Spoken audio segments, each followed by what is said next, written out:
Images showing the rich history of activism and protest in New Zealand.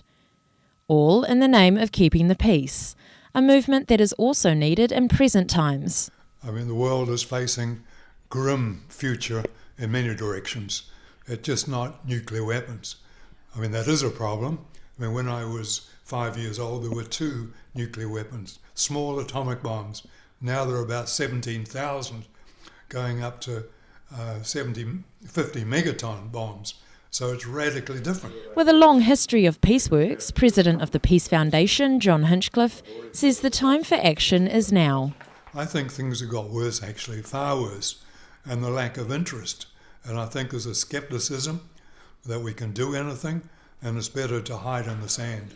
A 2-day Action for Peace conference will see experts from different fields gather this weekend in Auckland to focus on practical initiatives for New Zealand. Coordinator of the event, Christopher Le Breton, says New Zealand has an important place in the global context. I was in the UK in the 70s and 80s, and I remember hearing about this little country called New Zealand, somewhere down in the South Pacific, who had said no. And that was the first I heard about it. I thought, wow, what an amazing country. These people have the courage and the vision to stand up, and that inspired the world. And I think today, tipping points are necessary. Little things that can grab people's imaginations and take them into some action.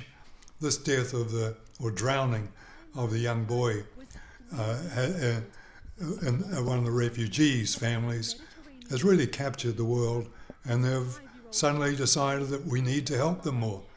So if New Zealand can come up with another idea that becomes a tipping point, we will have contributed significantly to the future. And the conference aims to bring together people of all ages. It's got a major agenda, but also it's an opportunity for the young, and the youngest we have coming is 11 years old. The oldest we have is 85. Every view is important. Auckland University of Technology student Amy-Claire Walsh is interning at the Peace Foundation and says young people need to be more active in their beliefs.